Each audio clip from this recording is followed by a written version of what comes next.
It is opening week for the Heat, and for that, we bring in our insider, Ethan Skolnick of 5SportsXtra. Ethan, thanks so much for joining us as always. And they're taking on the defending champs, the Milwaukee Bucks, to get this started. What are your expectations for the Heat this season? They're pretty high, and I think there's reason for them to be pretty high. I think this is going to be a team that may be better come the playoffs than they are during the regular season. They should be very good defensively from the very start, and offensively, particularly when the starters played and Tyler Hero was out there with some of them, they looked much better offensively, much crisper, moving the ball than I expected them to be at this stage. So I think they're going to be good. The start is difficult, though. You mentioned the Bucks. Their first 10 games, they've got 8 potential playoff teams that they're playing in there. Great insight there. Who are you picking to win the East? Well, it's tough. Is Kyrie playing or not? Because that affects a lot of it. I'm going to go with the chalk and go with Milwaukee until proven otherwise. I mean, they know how to do it now. I think there was some questions there. Obviously, they had the Giannis cloud hanging over him. Was he going to stay with them long term? We know he is. He's a champion now.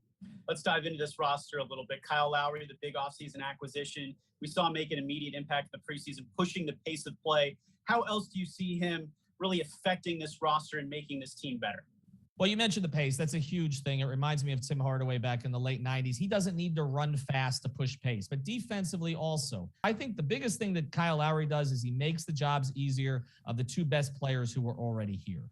We're really on the same page as far as Tyler Hero spent the summer playing with the USA Select team, 3rd year in the league. They're looking for consistency. You mentioned it, but when he plays well, how much does that help this team in terms of scoring and wins? They can't afford him not to.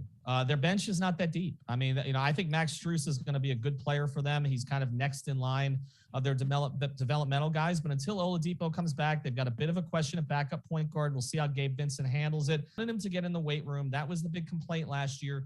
You can see it. You can see the difference in the way that he's playing, the confidence that it's giving him. He has to have a big year for him. And I think he will. In fact, I would not be stunned, and I've been saying this repeatedly on our podcast, if he leads the Heat in scoring this season. A lot of balance. One last question for you, Ethan. What's your biggest hot take for fans to pay attention to start the season? Wow. That is a tough one. My biggest hot take is this. I think by the end of the season, people are going to be saying Bam Adebayo is a top 10 player in this league. Ethan Skolnick, everybody at 5SportsXtra. Ethan, where can everybody find you?